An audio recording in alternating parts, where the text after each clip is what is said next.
produksi. Selanjutnya akan dibahas oleh Delia. Di sini ada penaksiran biaya jangka pendek. Penaksiran biaya jangka pendek ini dapat dilakukan dengan 3 metode. Yang pertama, ekstrapolasi sederhana, analisis gradien, dan analisis regresi.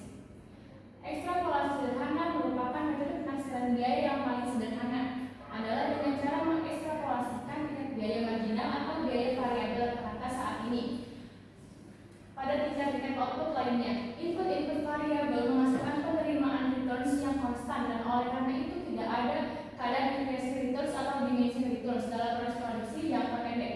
Keadaan dimensi returns tersebut akan terjadi sehingga pembuatan keputusan harus terus-menerus memperhatikan kemungkinan terjadinya keadaan tersebut. Pendekatan terbaik untuk memecahkan masalah tersebut adalah dengan mengasumsikan bahwa biaya marginal konstan untuk tujuan ekstrapolasi dan keadaan meneliti sensitivitas keputusan yang dibuat berdasarkan asumsi yang ada. Nah, di sini sebagai contoh, perusahaan pakaian jadi PT Kita Pratiwi memperoleh peluang untuk menjual 500 mesin pakaian dalam kepada para pembeli sebuah toko dengan diskon tertentu, dan harga rata-rata yang ditetapkan perusahaan sebesar 7.000 per lusin. Karena ada perubahan mendadak dalam manajemen perusahaan, sehingga manajer produksi yang baru tidak mengetahui data tingkat produksi atau biaya pakaian dalam tersebut, sehingga manajer tersebut tidak dapat memperkirakan daya inkremental yang terjadi. Dengan bekerja cepat, manajer dapat mengetahui bahwa tingkat produksi minggu ini sebanyak 7.000 lusin dengan biaya total variabel TVC 40 juta rupiah dengan biaya variabel rata-rata sebesar 6.000 per lusin, dan tingkat output untuk minggu berikutnya sebesar 7.000 per lusin. Tanpa informasi lainnya, manajer produksi tersebut tidak mempunyai pilihan lain kecuali mengekstrapolasi data tunggal yang dimilikinya tersebut. Gambar 1 menggambarkan ekstrapolasi data tersebut dengan menganggap bahwa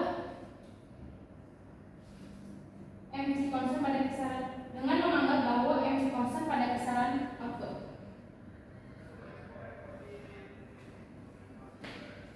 Di sini ada grafik ekstrapolasi berdasarkan MC yang konstan.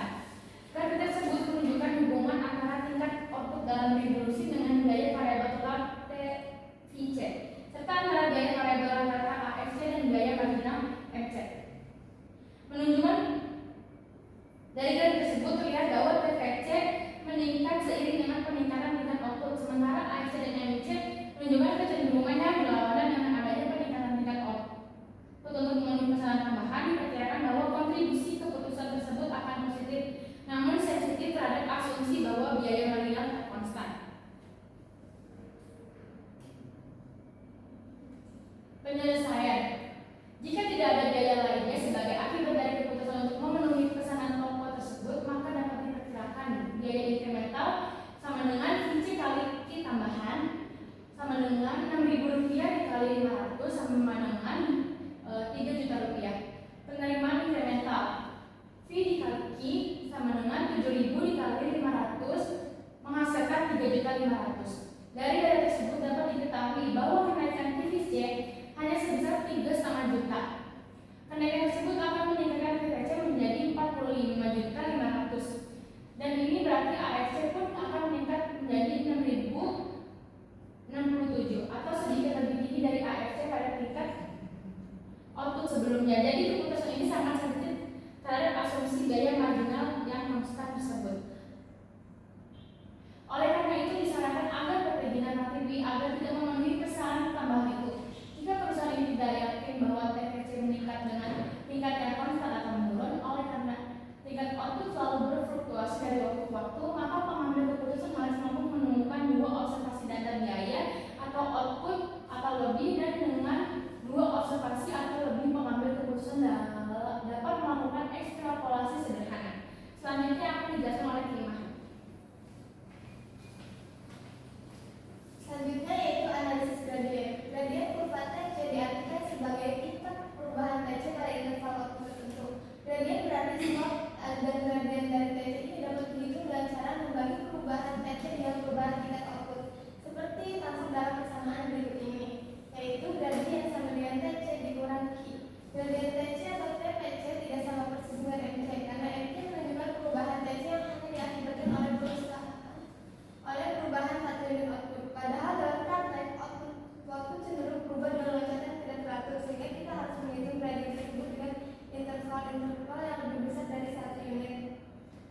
ini menghasilkan penaksir MC pada suatu kisaran tingkat output tertentu.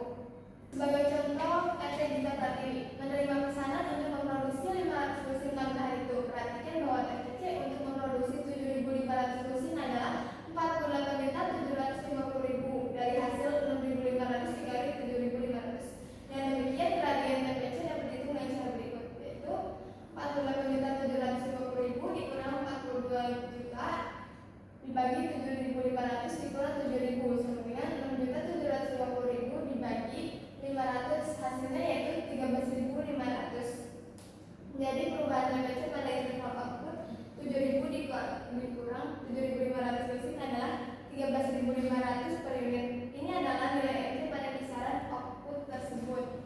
Selanjutnya yaitu ada kurva biaya penaksiran dengan dua observasi atau biaya output.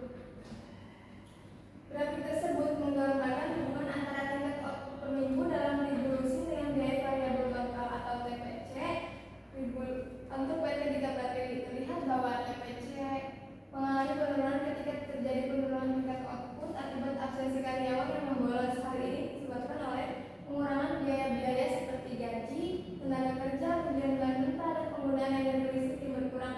Penurunan ini tercermin dalam pergeseran kurva TPC dari posisi sebelumnya ke posisi yang lebih rendah.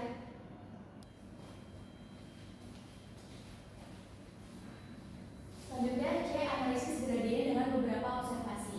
Jika kita memiliki data observasi yang lebih banyak, maka hasil penaksiran kurva TVC, AVC, dan MC akan menjadi lebih tepat. Untuk memperjelas analisis ini, kita kembali ke contoh PT Gita Pratiwi. Dalam tabel 1 menjelaskan gambaran TVC dan output selama 5 periode produksi yang dibuat secara menaik tanpa memperhatikan kronologi produksi dengan maksud untuk mempermudah perhitungan gradien pada setiap interval output. Dalam tabel 1 ini, yaitu data ini diperoleh dari 5 minggu periode produksi pertama. Perhatikan bahwa tingkat output itu tersebut disusun secara menaik. Memperhatikan kronologi produksi untuk mempermudah perhitungan gradien pada setiap interval output. Kolom AVC itu diperoleh dari TVC dibagi dengan Q. Maka MC-nya yang ditaksir berada di titik tengah setiap interval. Selanjutnya akan dijelaskan oleh Setiani.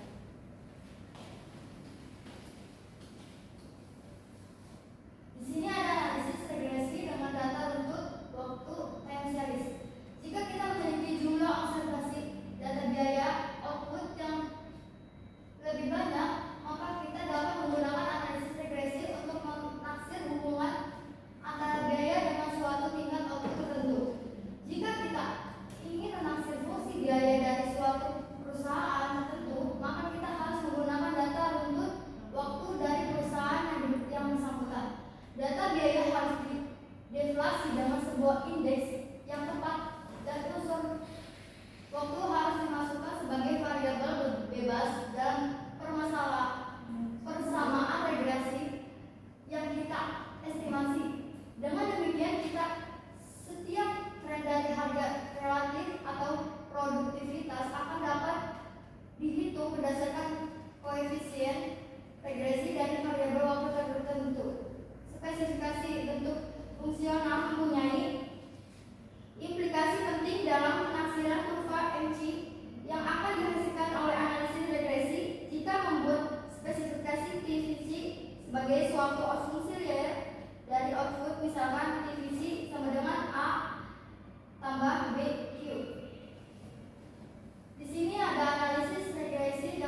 saja dilakukan berkenaan dengan fungsi biaya jangka pendek dari perusahaan-perusahaan tertentu. Tetapi karya yang paling detail dalam bidang ini mungkin yang disajikan dalam buku yang ditulis oleh Johnson 1960, di mana aspek teoritis dan konseptual dari penghasilan biaya diteliti secara perinci dengan menggunakan metode statistik. Berkenaan dengan penghasilan biaya jangka pendek ini, kesimpulan umum yang dapat ditarik adalah bahwa MC cenderung konstan pada kisaran observasi perusahaan-perusahaan yang diteliti tersebut. Karena itu AFC juga konstan pada tingkat yang sama atau secara asintotis mendekati tingkat tersebut, dan biaya tetap rata-ratanya akan menurun karena menurunnya biaya tetap rata-rata AFC. Selanjutnya akan dijelaskan oleh Tim Ahmad. Selanjutnya yaitu penaksiran biaya jangka panjang. Penaksiran biaya jangka panjang ini dapat dilakukan dengan metode analisis regresi dengan menggunakan data seksi silang atau cross section. Yang pertama yaitu analisis regresi dengan menggunakan data seksi silang. Karena penaksiran biaya jangka panjang merupakan usaha untuk menemukan ukuran pabrik yang berbeda-beda pada titik waktu tertentu dengan asumsi ukuran teknologi dan harga faktor produksi konstan, maka kita dapat menggunakan observasi data runtut waktu untuk melakukan penaksiran fungsi biaya jangka panjang. Namun demikian, observasi dari berbagai pabrik pada suatu periode waktu tertentu atau data seksi silang dapat dianalisis dengan menggunakan teknik analisis regresi.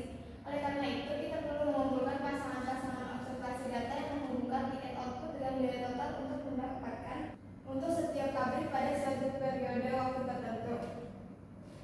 Pengumpulan tingkat output aktual atau tingkat output pada periode tersebut harus sesuai dengan tingkat biaya aktual untuk menghasilkan tingkat output tersebut untuk setiap perusahaan. Jika kita ingin mengetahui ada tidaknya keadaan ekonomi konstan atau diskonomis of plant size, maka kita harus membuat spesifikasi hubungan fungsional maka 3 atau kubik, karena hubungan ini merupakan bentuk fungsional yang paling konsisten untuk melihat adanya ketidakmungkinan keadaan tersebut. Ada 2 masalah pokok dalam menggunakan data seksi silang ini bagi penaksiran kurva biaya rata-rata jangka panjang, antara lain yang pertama, masalah yang ditimbulkan observasi yang dikumpulkan sama sekali bukan merupakan titik-titik pada kurva biaya rata-rata jangka panjang atau LRAC. Yang kedua, masalah yang ditimbulkan oleh data seksi silang ini adalah bahwa banyak pabrik yang tidak dapat beroperasi pada tingkat harga dan produktivitas faktor produksi yang sama. Selanjutnya di sini ada B, studi-studi tentang penghasilan biaya jangka panjang. Berbagai studi tentang fungsi biaya jangka panjang dari berbagai perusahaan telah dilakukan dan sebagian telah diringkas oleh Johnson 1960. Hasil yang paling umum dari studi-studi ini menunjukkan bahwa kurva LRAC yang berbentuk U tidak sebanyak yang berbentuk L. Ini berarti bahwa economies of plant size terjadi pada tingkat output yang relatif rendah, kemudian diikuti oleh suatu kisaran konstan returns to plant size tanpa adanya kecenderungan bagi biaya per unit untuk naik pada tingkat output yang lebih tinggi. Tidak terjadinya keadaan diseconomies of plant size pada proses produksi ini tidak berarti bahwa diseconomy of plant size ini tidak terjadi pada pabrik yang lebih besar yang digunakan. Selanjutnya ada perambahan biaya. Perambahan biaya diperlukan apabila keputusan-keputusan yang akan kita ambil mencakup tingkat biaya untuk periode yang akan datang. Ramalan biaya untuk berbagai tingkat output pada periode yang akan datang memerlukan penaksiran tentang perubahan efisiensi proses produksi secara fisik, ditambah perubahan harga faktor produksi yang digunakan dalam proses produksi. Yang pertama adalah perubahan produktivitas faktor produksi. Jika kita memperhatikan efisiensi fisik dari proses produksi untuk periode-periode yang